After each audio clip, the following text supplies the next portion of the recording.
I'm getting a little distracted here. You said, um, I got to be honest. Agatha said that you don't really have friends, and I'm having a hard time figuring out why. Well, he hands back the doll to you, and then he just kind of goes over to his desk, and then he like picks up one of the kung fu character things, and he just kind of looks at it. He says, "I had one really close friend growing up. His name was Ethan. He was everything I wasn't. Outgoing, charming, someone who could get along with anyone, you know? And he never judged you either. I think that was my favorite part about him. Like I said, we grew up together. We're in the same neighborhood. I remember this one time we were playing with these action figures. See, these are Kung Fu Pizza action figures. So basically the story is there's these group of Kung Fu masters who decided, hey, why don't we open our own pizza shop? And basically, because they have all these special ninja parkour, like kung fu, like special abilities and stuff, they were well equipped to, deliver your pizza within 10 minutes or your order's free, kind of thing. So we'd run around the neighborhood pretending that we had our latest mission to deliver, Mrs. Crabapple's like pizza. Oh, she wants extra sardines and pineapples. Blah blah blah. Ew, who wants sardines and pineapples? And he's just kind of like playing around with these figures. This is definitely a side of Henry you've never seen before. He's like being very like silly and playful. So I remember this one afternoon. It was really hot too, and sweating, but we didn't care because we were still having fun, and we had to get this pizza over to Mrs. Crabapple in 10 minutes, right? And then the action figures, to my surprise, started talking. Like really talking. You're joking. No, I'm not joking. I thought I was imagining things. Well, turns out it was Ethan. See, that was the day that he started manifesting his powers.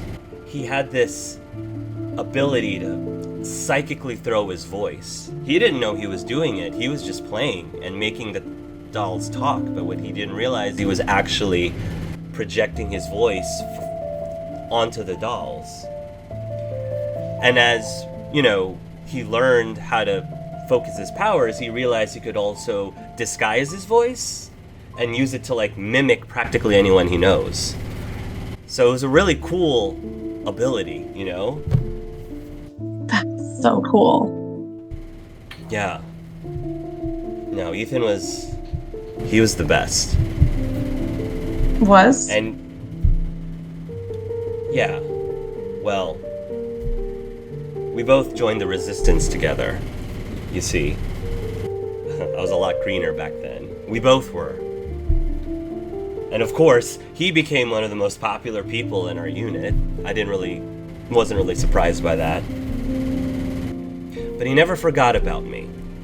I mean, no matter how many friends he made, he always had time for me. And, he had these eyes. The eyes that you could get lost in. But in a good way, like, you just look into his eyes, and all of your problems, all of your troubles, all of your insecurities just melted away. He had that kind of effect on you, Well, one day, he takes the two figurines and he starts, playing with them a little bit. Ethan and I, we had this mission in Pennsylvania. It was supposed to be a simple in and out kind of thing, just like our Kung Fu Pizza delivery boys back in the day. Low risk in the grand scheme of things. But things went wrong. We were ambushed by these prototype android things. I think the government started experimenting with androids or something to that nature. We got separated. I almost got caught. But Ethan used his powers to draw away and distract them from me.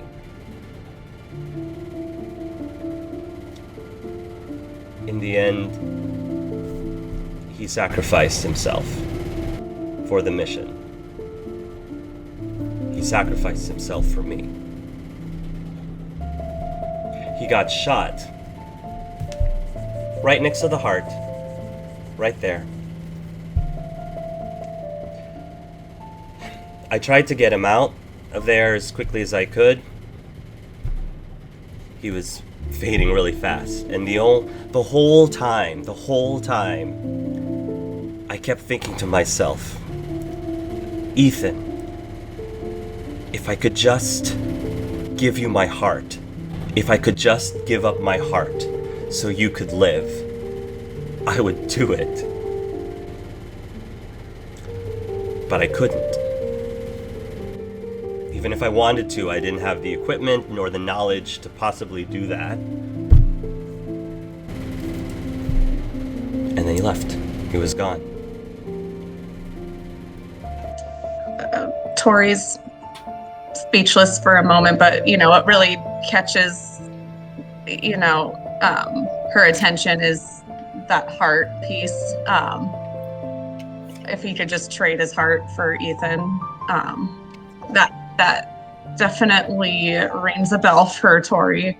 But she starts with just saying, Henry, I'm so sorry. Yeah, thank you. I appreciate that.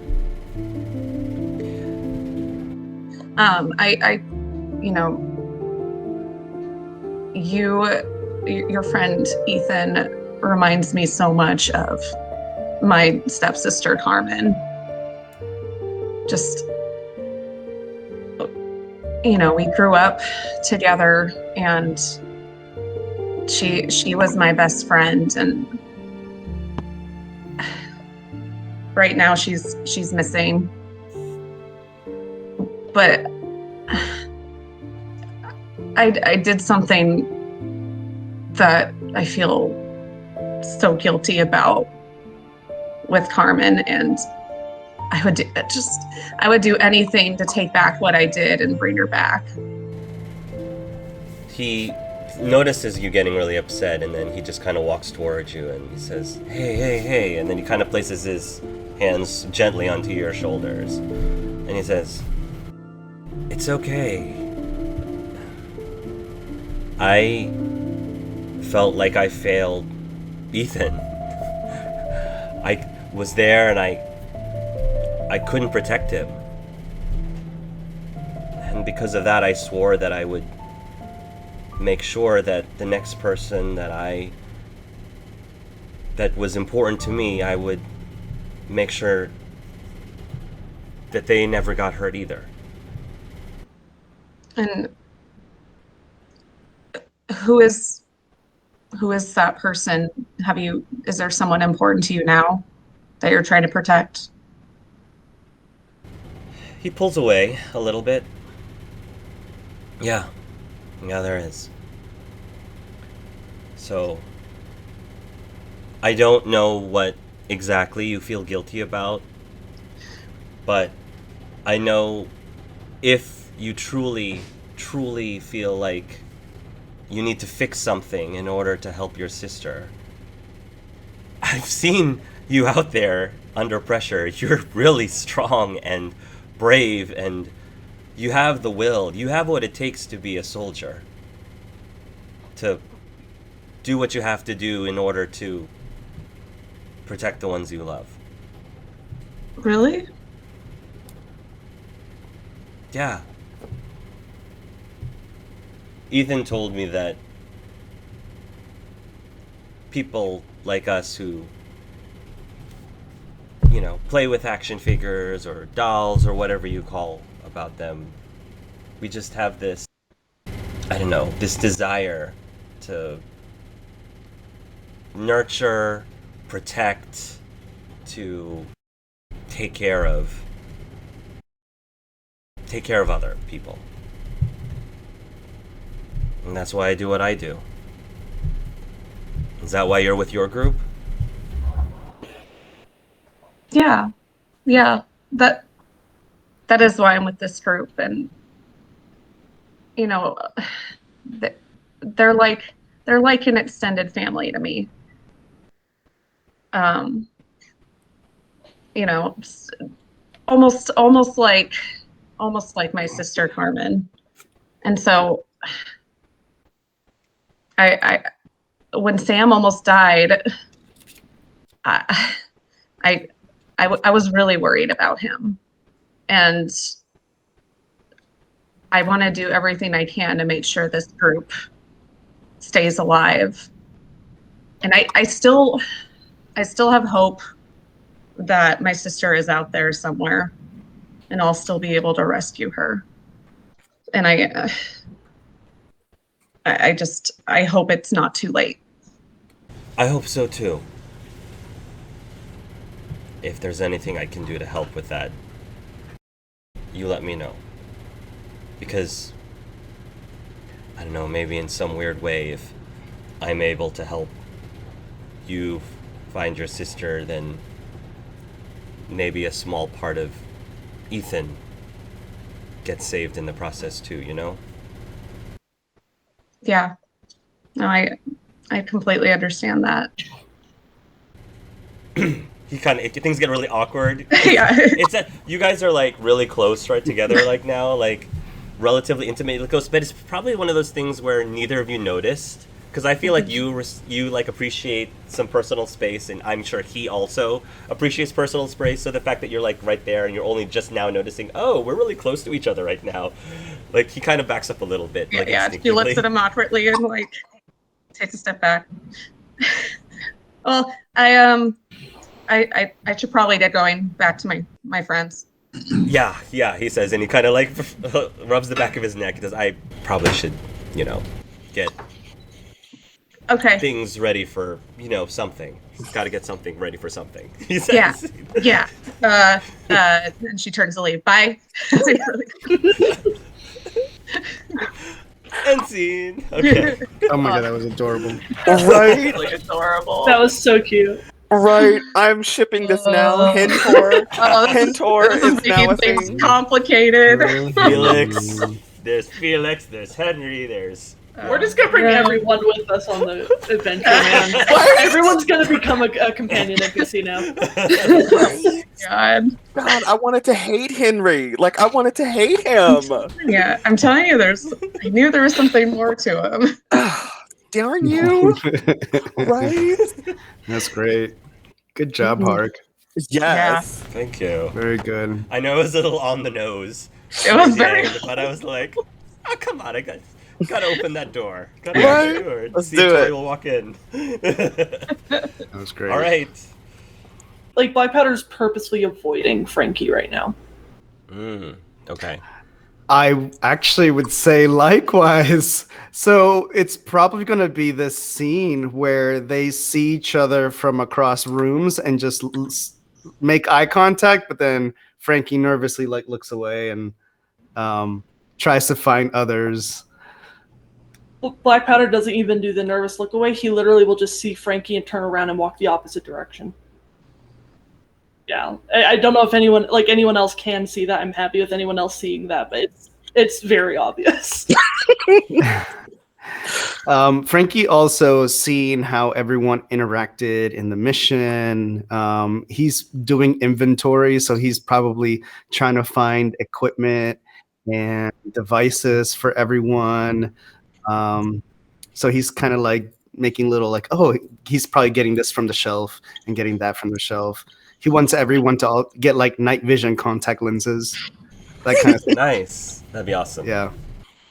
So I think after drinking and everything, I'll excuse myself to use the restroom and kind of seek him out. I don't want anybody to really take notice or anything. I want to get Frankie by himself. Okay. So Frankie is probably in the inventory room.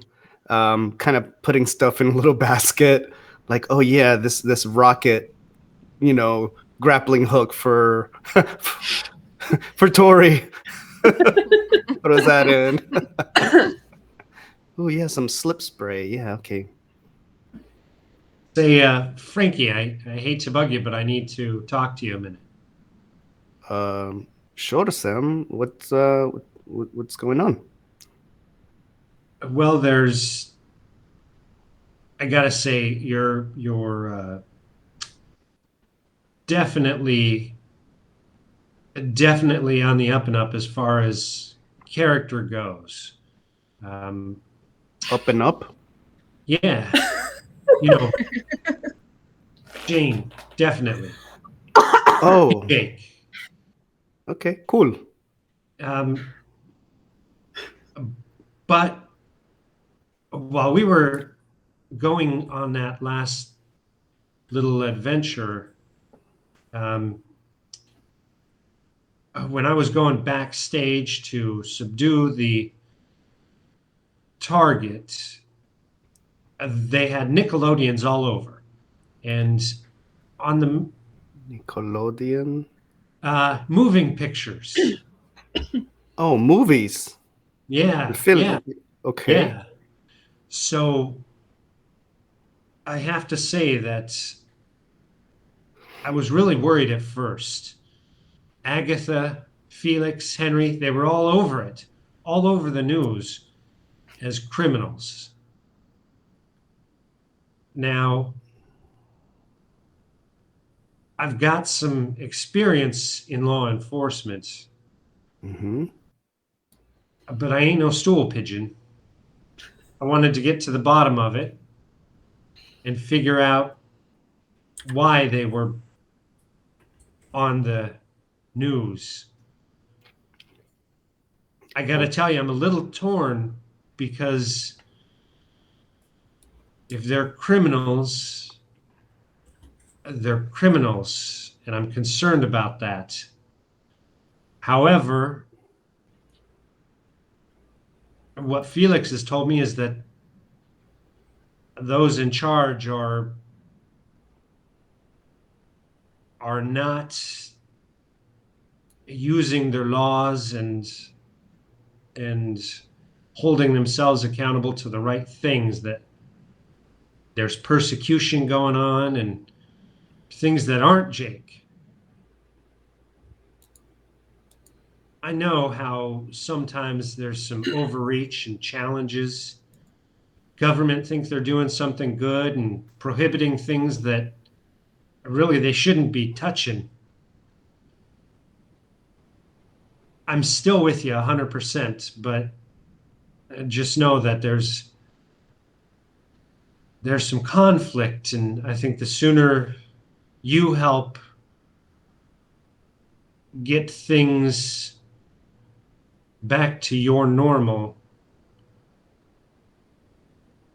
getting people who can make the right type of impacts for the kids, for the people who are being persecuted, is going to be super important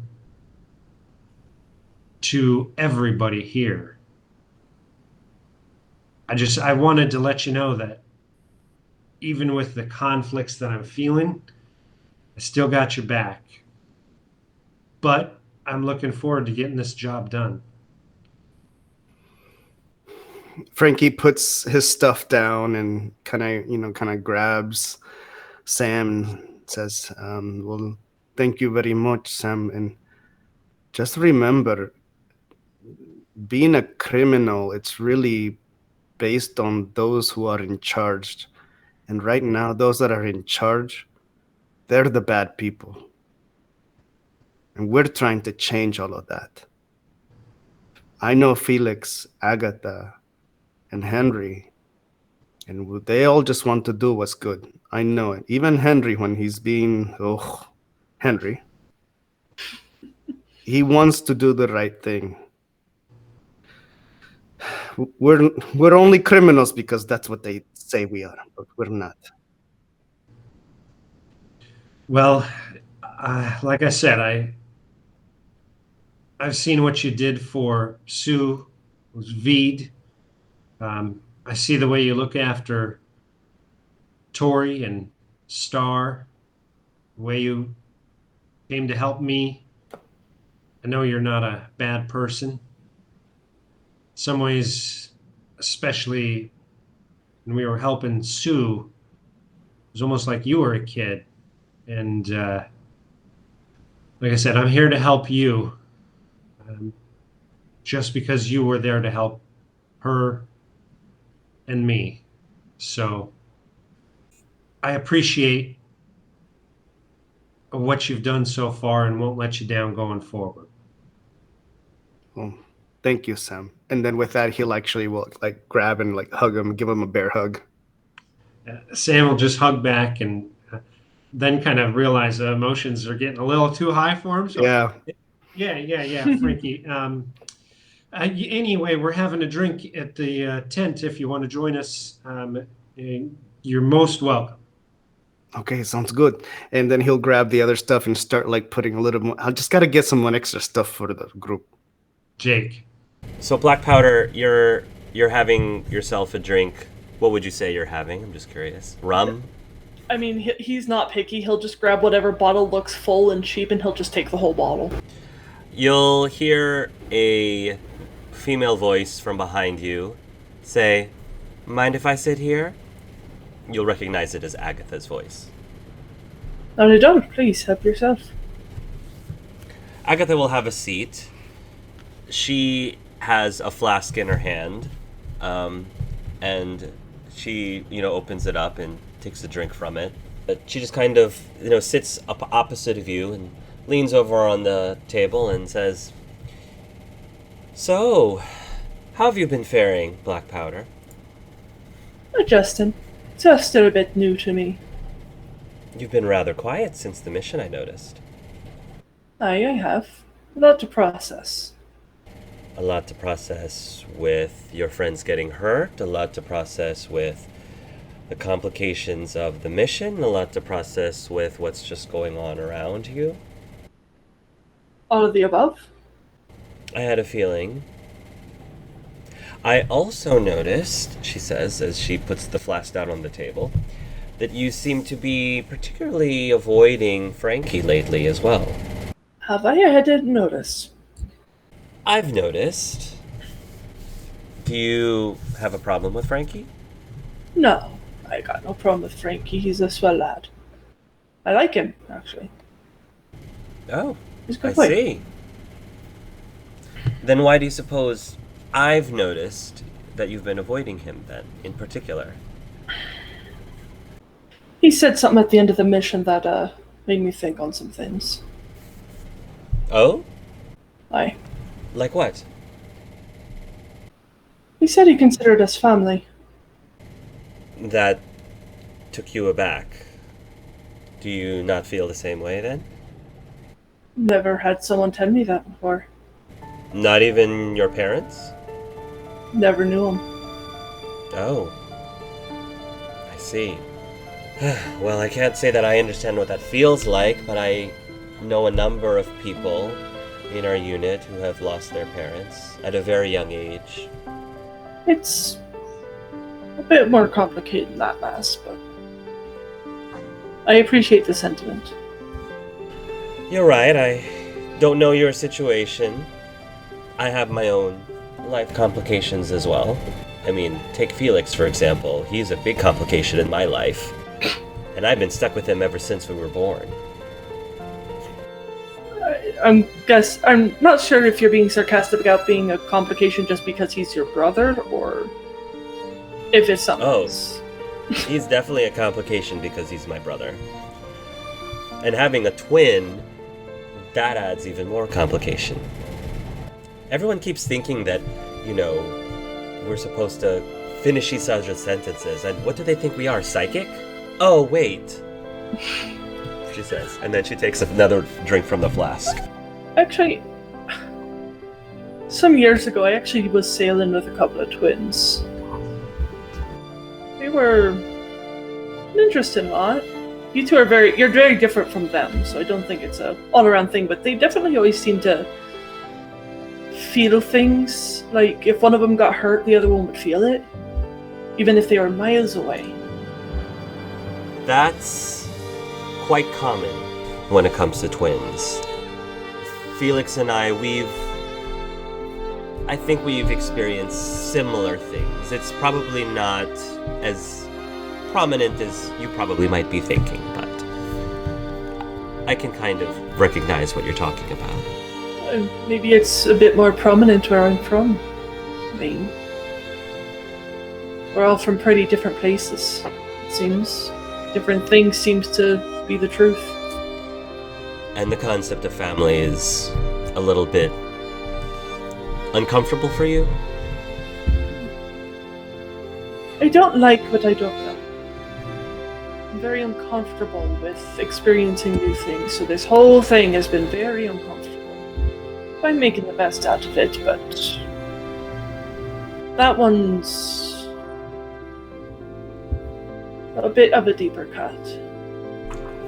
As you probably can see, we've gone through a lot of unexpected twists and turns through life ourselves, and one of the things that I know Felix and I have had to do throughout our life is to learn how to adapt. Adapt to things, adapt to all of the surprises. Because you have to do that in order to survive. It's a bit easier to adapt when you're younger. That might be true. But I would like to say that, with all due respect, Black Powder, you probably are no more than, what, a year or two older than us? She says, looking at you. I am significantly older than that, lass. Really now? Maybe a bit weird to understand, but when we showed up in your world, Sam and I changed. We're both a lot older. I think I'm somewhere in my 50s, I think. 50s? She chokes on the flask. You're kidding me. You in your 50s? I physically changed a lot, trust me. You ever see me back in my world, you would not want to be anywhere near me. According to Tori, I look like a pirate. Wow, a pirate. I mean, I was going to say, if I looked like you and I'm 50, I would probably say I'd be in very well off if that was the case. I think I'm starting to see a similarity between you and your brother. How so? You both sometimes miss the point. Physically, I changed. This isn't how I normally look. This is how I looked years ago. So when you were in your other world, you were older. And when you jumped here, somehow you're younger. Sam and I both, yeah. Wow. How does that feel then? Strange. I actually have depth perception again.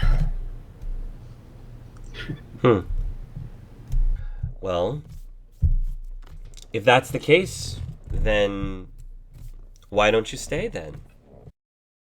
I mean, if I was given your opportunity, if I found myself in my 50s and I suddenly found a way to come back to my younger years, I would probably take it.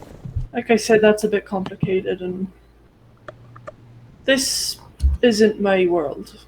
This is your world and Frankie's world. I don't fit here. So what's waiting for you back home then? Somebody who doesn't have a family or seems to be particularly attached to anyone, what's calling you back then? A dream I've ever had since I was a kid. A dream? What sort of dream? One I've been chasing my entire life. Ever since I could set foot on a ship. Been looking for it forever.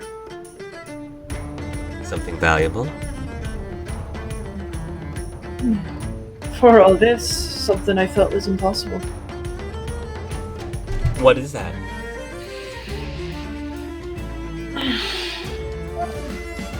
There's been this legend. All the sailors spoke of it. It was of this island called the Atoll Whispers. It's supposed to hold the most magnificent treasures. Enough that never have to worry about food again. Never have to worry about a house. I could take that treasure, buy me a little plot of land on an island somewhere, and live out the rest of my years quietly. And to be the one to find it. No one else has. Not since the treasure was originally put there. So this treasure is your key to fulfillment, your key to happiness. Aye.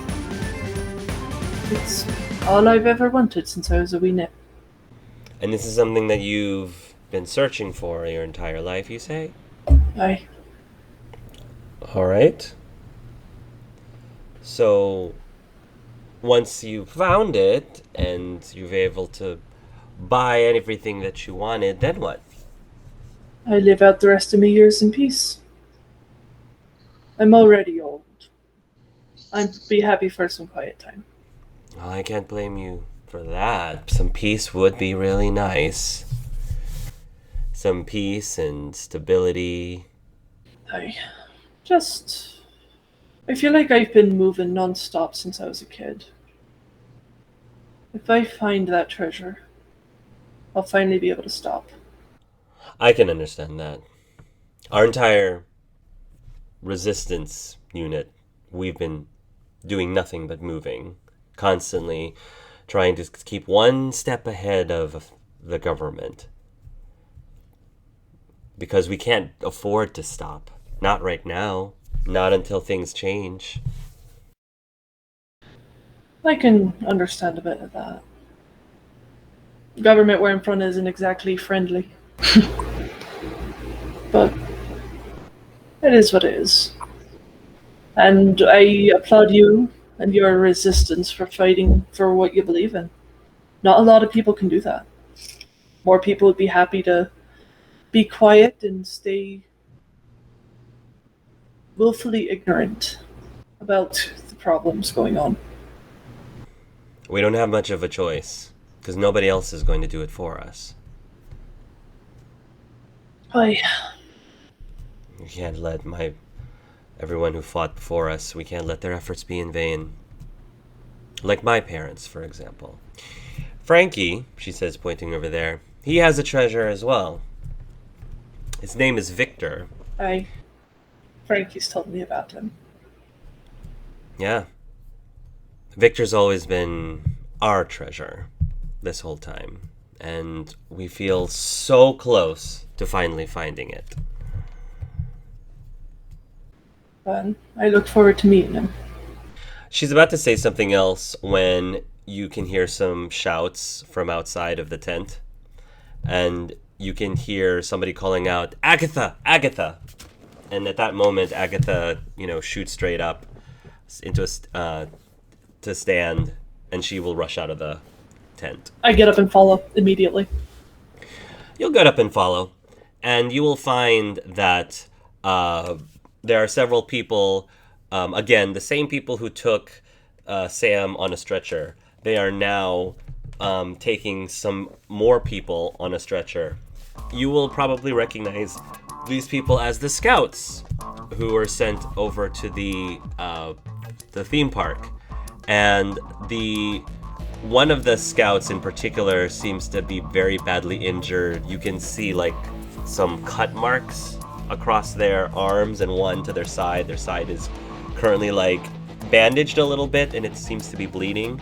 You'll hear one of the medics, I say, "Quick, we need a tetanus shot. We need a tetanus shot. Stat." And they're moving, and Agatha's gonna go over and start talking to the scouts, and just to paraphrase, the scouts are going to explain to Agatha that they arrived, and when they got to the theme park, just as they were told, it was abandoned, very run down.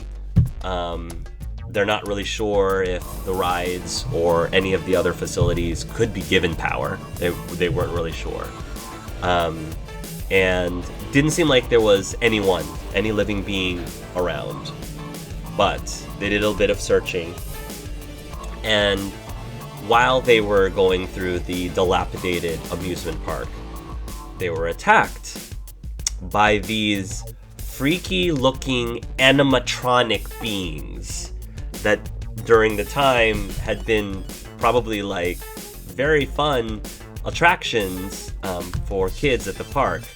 But these animatronics are now run down, severely damaged. We're talking Five Nights at Freddy's kind of stuff going on. And they seem to have been given an upgrade in defenses. Like, they actually have like abilities to shoot, which are new. They were almost like they were grafted onto. And unfortunately, a lot of their moving parts are very sharp and very rusty. So not something you want to like necessarily get into hand-to-hand combat if you can avoid it, but at the same time, if you're further away from them, it's easier for them to target and shoot you. So they were not able to stick around long enough to find out what was controlling them or where they were being controlled from. They managed to barely escape from being overwhelmed. And so Agatha is listening to this report, and she seems very concerned. And as the scouts are being taken over to the infirmary, she's just going to be standing there with her hands on her hips and just in deep thought. I'll just look at her and kind of just give her a pat on the shoulder. I'll get the crew, they need to hear about this. Meet in the war room in 15 minutes. Then I'll go gather everyone. Cool. We move into the war room, and Agatha is pretty much going to brief everyone with what I just said. And Felix the whole time looks very disturbed by this story. Henry doesn't seem to be fazed at all. Veed is in the corner, and Veed just is just listening to this whole thing, very half like scared, but also half fascinated. I think Frankie is going to go to Agatha and Felix, and so, you know, it sounds like there's a lot of more melee combat defenses rather than anything ranged or, you know, gunshots or anything like that. Is that correct? That's what it's sounding like from the reports, yes. So in that, like, there's a little bit of spark in him, like, okay, I can really get in there with that kind of situation. But you know, the rest of the team, some of them may not be ready for that kind of combat.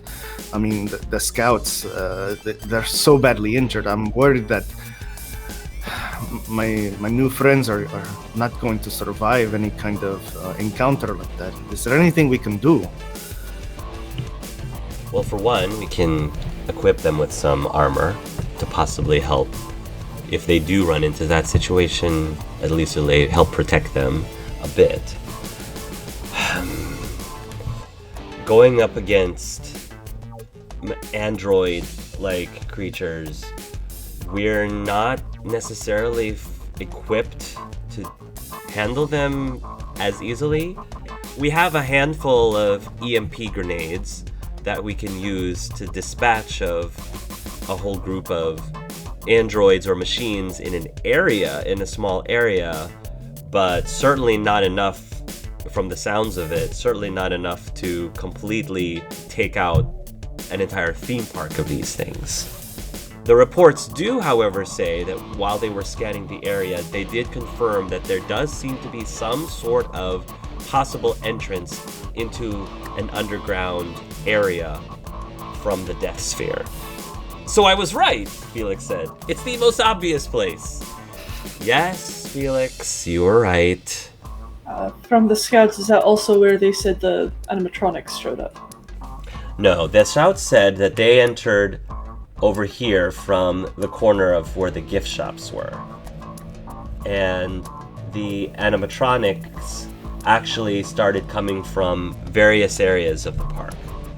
No one place in particular.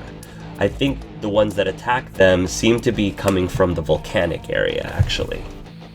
So the death sphere it is. Yes, Tori, you seem very excited at that. Why? because it says Death Sphere. I mean, hello. And you sense Frankie actually is very scared by that whole idea of death. It's like, I'd rather not go there. I would not recommend that we land directly on top of the Death Sphere because it looks like structurally, its structural integrity has been deteriorated significantly. I fear that if we attempt to land on top of it, the whole thing will just collapse. So we're going to have to strategically find somewhere else for us to land and then somehow make our way to this Death Sphere. Question. You had that sky dropped thing, right? If that's a possibility, how hard would it be to get it on that flat lane that leads directly to the sphere? I would like to think it shouldn't be that hard. That'll give us a straight shot if we want to go through there. I think a straight shot leaves us too much in the open. We would have to move very quickly. That is true. There doesn't seem to be particularly that much cover up that lane. Were the scouts hiding when the robot things found them? Or were they in the open? They were trying to be as stealthy as they could. Apparently those things can sense pretty well.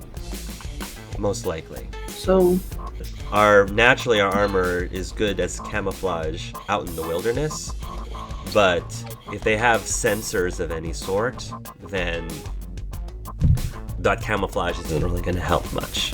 What do you think, Frankie? Well, I was going to ask you the same thing. They saw something in the gift shop. So out of game, the scouts said that there is an underground entrance, or the sphere takes you underground.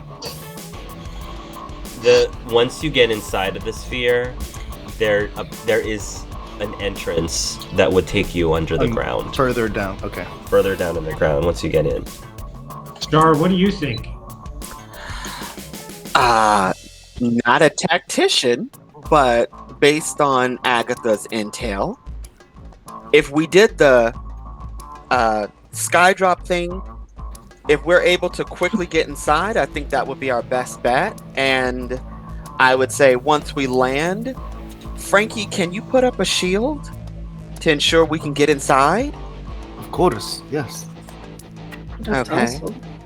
And then I guess anyone with any, projectile abilities, maybe use it as a way if the animatronics come, maybe we could use it to keep them at bay. You know, Tori, maybe if you can, blow one up while we're trying to get inside. They're, Fireballs at it. they're machines, right? Henry, can you hack those kind of things? Oh. I should be able to, but not a whole bunch of them all at once. Enough to maybe draw some of their fire, though? Enough. Do you guys remember when Sam touched the object and it reverted back to an item from his time? What would happen if he were to touch one of those mechanized creatures? Oh, I'm looking forward to that. Just be careful, Sam. The scouts were pretty shredded up. I saw them Yeah. myself. I was actually thinking, because if Henry can hack a few to make a distraction, maybe a few others. You said you had bombs. If someone can cause a distraction to draw the mechs, or whatever they're called, to maybe the icy area, I don't know what exactly that is, or over here, while a main team actually sky drops in here and makes a rush for the sphere. Draw the main horde of them away elsewhere, and so the main group would only have to deal with a few. I can draw them away. Same. You could. But who would be the main team going in? Yeah, so why don't we, if you want to try to pre-plan this, let's go ahead and I'm gonna move like tokens onto the board, and you all can decide like what your plan of attack is. Here we have Sam, so we've got Sam, Star, Tori, and Black Powder, and then who am I missing right now? There's Tori. There you go. We have Veed. I don't have Veed's image yet, just Sue, so I'm just gonna use Sue for the time being as a placeholder. But that's Veed. And then we have Henry, Agatha, and Felix. So, how do you all want to distribute yourselves? So we're looking at 2 teams. Distraction and main infiltration. Yeah, Tori and Star. So me and Star would be distraction. Yeah. Okay, so we have the distraction team over here. I would say take Henry with you because he can hack some mechs. Do we need someone that can do melee with us just in case? Veed for sure. Veed. Take feed. And then that leaves the rest of us. Okay, so you'll have Agatha and Felix on the other side. Oh no, it does leave the distraction group, but that's unless can Henry put up a shield? I don't think he can he? No, he's not psychic at all. We might want to have someone who can put up a shield with distraction because they're going to be dealing with the bulk of the things. That would be Felix then. Felix, you can send. You can go. Yeah. Okay. Do we need Henry to get us into the Death Sphere, though?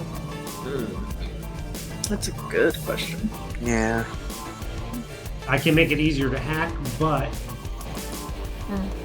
I wouldn't know my way around it very well. Yeah, I think we need to bring Henry. All right. That's fine. You want to bring Henry? Okay. Yeah, we'll bring Henry. How does that look? How does those 2 groups look? Yeah. Okay, good. cool. So how are you planning on entering, like, with these 2 groups? Okay. So I was thinking, do you guys remember the first Final Fantasy movie? Never seen a Final Fantasy movie in my life. Advent Children? Are you Spirits, talking about like- Advent Children? No, it's Spirits Spirits Within. Yeah. Okay, I know it wasn't that great of a movie.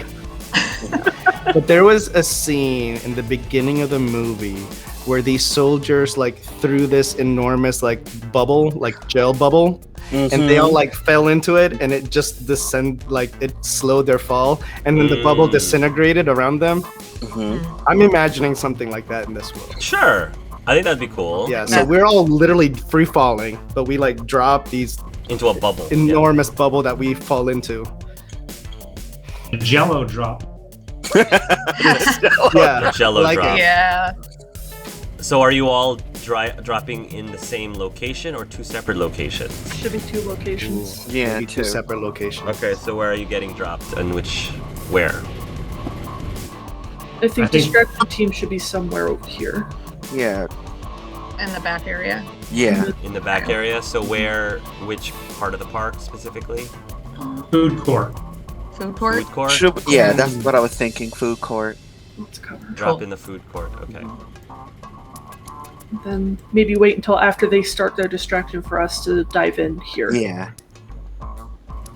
And so, I'm sorry, and then the rest of the other group is going to be dropped where? I think as long as everyone's okay with it, I was thinking like here as close to the sphere as we can possibly get. Okay, there, as close to the sphere as you possibly can get.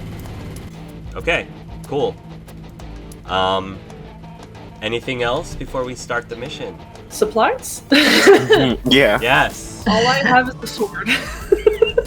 Yeah, so everybody can equip themselves with some pretty standard armor that is going to give you it's damage resistance, right? Is that what it's called in this game? Yeah. Okay, so you'll have armor that will, I'm gonna say that you still want to have decent maneuverability. So I don't want to restrict your movement too much, and that'll give you a DR of 2. Now, if you want, I can give you... They do have armor that is more restrictive, that gives you DR3, but that'll lower, like, your dex down 2 units if you do that. Your dex down and your movement down by 1. Okay. If you want to get a DR3. So it's up to you how you want to deal with that. So, just so I'm understanding how it actually works, DR just reduces the damage? Correct. Okay. If you take damage before it hits your hit points, you absorb the DR first. So you'll absorb 2. And does this stack on top of the armor we already have? Like, my boots give me a +2 to my feet, for example. Yeah. Okay. If you have... Yeah, it's going to be body armor, so if you have boots, then yes, you can keep the resistance for that your boots give you. Correct. Okay. So How much resistance does your boots give you? I got 2 on boots, 2 on hands, and then I also have legs, arms, face, skull. Like, there's a lot. Does it... So, if you have things like boots that gives you DR, would it necessarily give you DR on your body? If they're like boots Not and for the gloves? torso. No. Depends on like So where they're attacking you. yeah, GURPS So- is very location specific armor. yeah, Yeah. that's the thing. Like, because I only like, I'm asking because like normally I have my coat, which gives me +1 to my torso. Yeah. Would that stack, or would it be separate? Yeah, I guess what I'm trying... I guess if it's supposed to be full body armor, so if they specifically attack your hand, for example, and your hand has DR, then it would stack Okay. with... You get your hand, whatever the DR of the hand is, plus the default 2 that the body armor gives you. Okay. Does that make sense? Yeah. Otherwise, you just get a straight up 2. Like in general, by default, you'll get a DR2 in general. Okay. But if it's targeted, which is possible, you know, yeah, you'll get Yeah, extra. because I think by default in GURPS, you're shooting at their torso. Anything Correct. else gets like a penalty because it's harder to hit. Yeah, Right, like right. the Can't call. eyes is a Right. minus. Does it say Right. -9?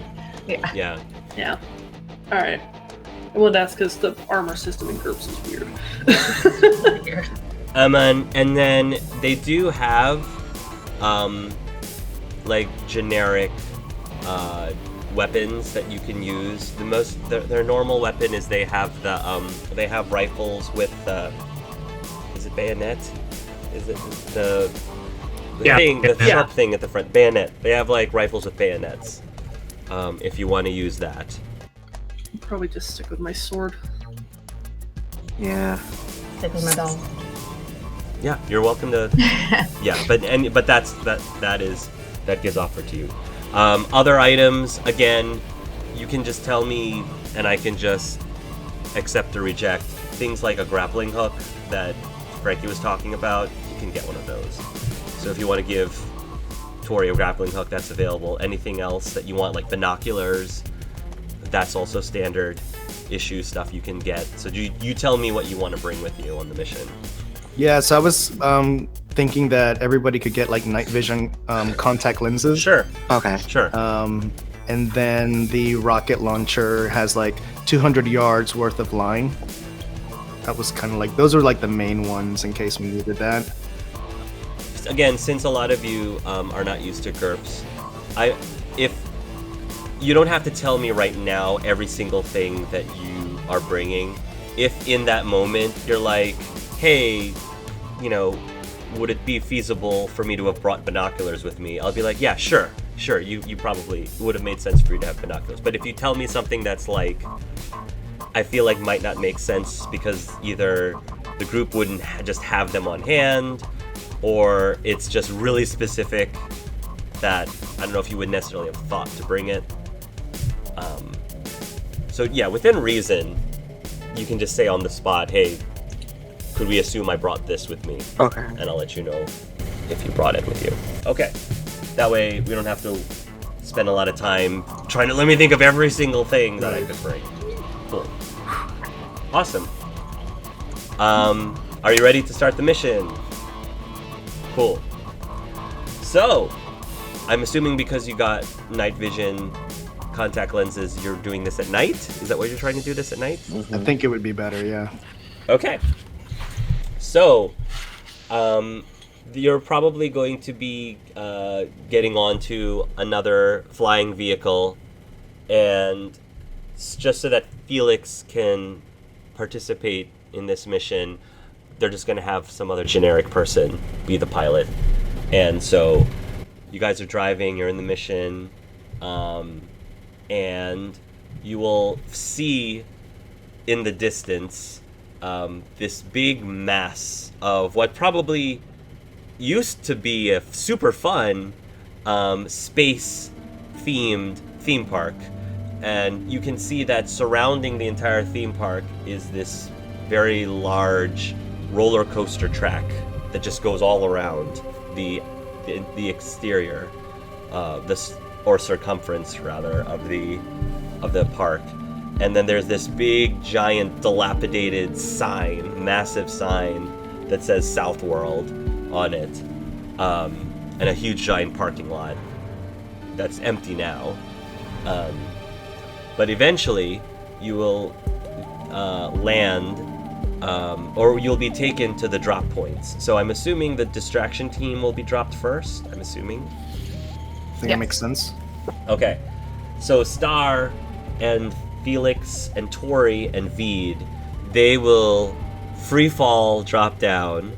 I'm probably going to need, for those of you who've not used to jumping out of planes or anything like that, you probably will need to roll fear or will save against fear. Okay. Here. To not I have lose your a cool. couple in fearlessness, so Yeah, or fearlessness if you want to roll. Let me know if you make it or not. Okay. I'm going to ask the other plus group two. to do this too. So the other group will have to roll this as well. Okay. Star is fine. Yeah, I got a 6. You have wings, so it makes sense. yeah. Tori's fine. Yeah, I'm fine. Sam's fine. Yeah. Oh, I'm hoping I'm fine. We'll see. Okay. -5 for fearlessness. Nice. Okay. You're Nice. fine. Nice. Okay. So, Frankie, alright. So, Frankie, you're going to be shaken up a little bit. So, at least for the time being, you're just going to get a -1 penalty to your rounds just because you're a little shaken up in fear with the trauma of free falling.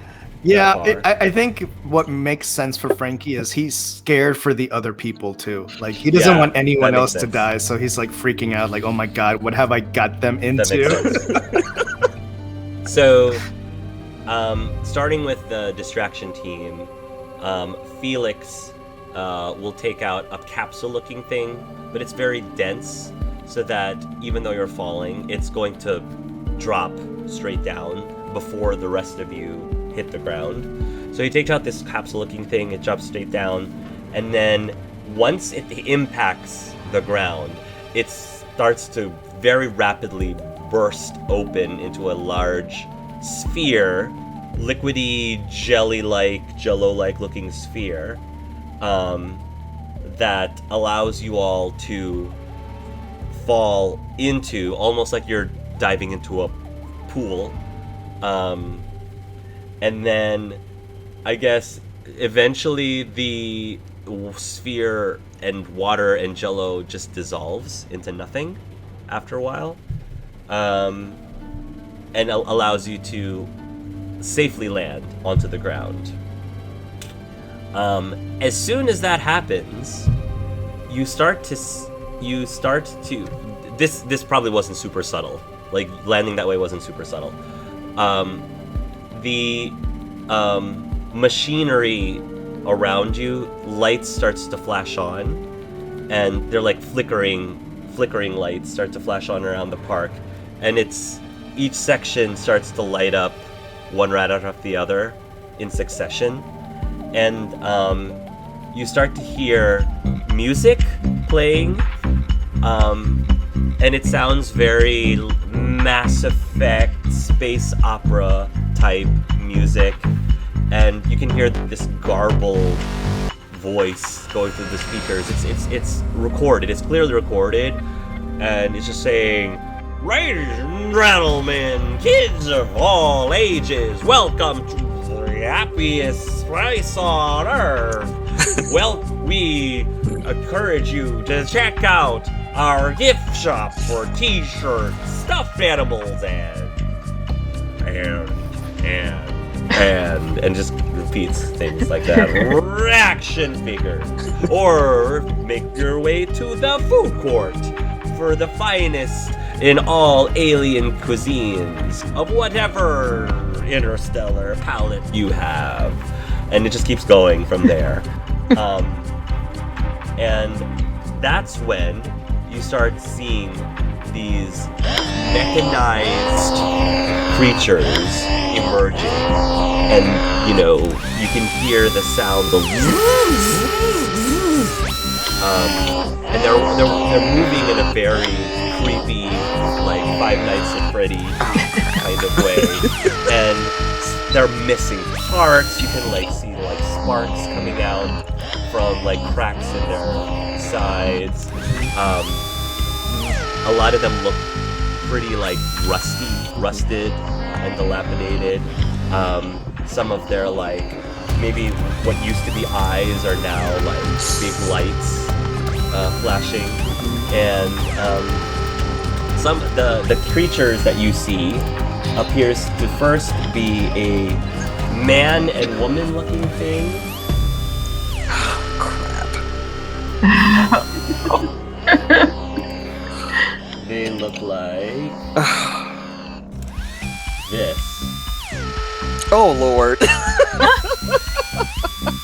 So they seem to be wearing these old, like, suits, with badges on them, and they're on their name tags, and they're far away, but I'm just gonna say that their name tags, one of them is Sculler, and the other one is Mully,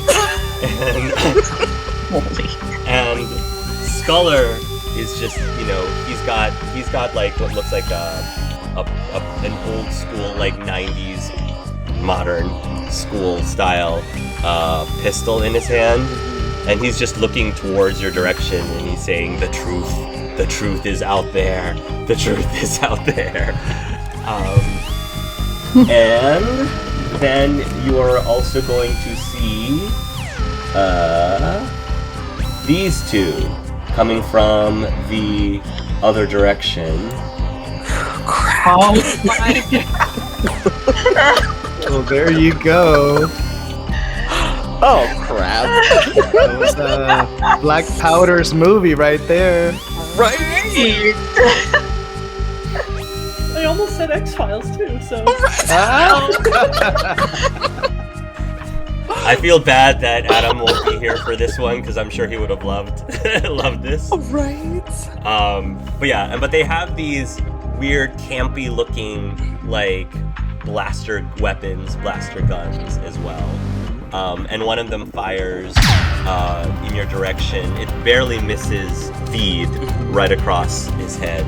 And Veed is looking at those and says, "Wow, cool." Cool. No. No, I agree with Pete. They actually look pretty cool. No.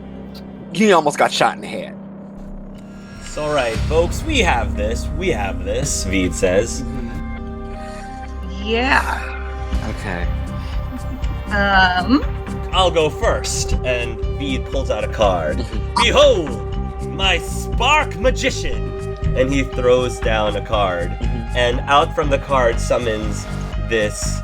So he looks like a wizard, but he looks like a mechanized wizard, and it's even got, like, the little wind-up toy key behind him. The Spark Magician appears, and immediately the Spark Magician takes up his staff, which looks like a lightning rod kind of thing, and sort of jams it right into the Captain Picard looking thing. And as soon as he does, this surge of electricity, this spark of electricity surges through and starts, messing up the animatronic. Tori does have a, area spell called Rain of Fire. And the way looks like it causes 1d6 minus 1 fire damage per second to everyone that's within that area. Okay. Sure. Sure. So, Who are you aiming it at? I guess Spock and Captain Kirk. All right, you're gonna Never thought you would say that in this campaign. Right. Okay. In this world, they are known as Smock and Captain Smirk. I love it. Smirk. Captain Okay, that succeeds. Nice. So you set fire on them. Yes. So we'll just say that there's like a raining area fire. All right. So it's raining fire on them, and it does how much damage? 1d6 minus 1 per. It says per second, but I'll let you do what you want with that. Yeah. Cool. Yeah, go ahead and roll for damage then. Okay. 4. So they start taking 4 damage. Okay. So it seems to have slowed them down. It doesn't seem to have damaged them a whole lot, but it seems to have slowed them down a little bit. Okay. All right.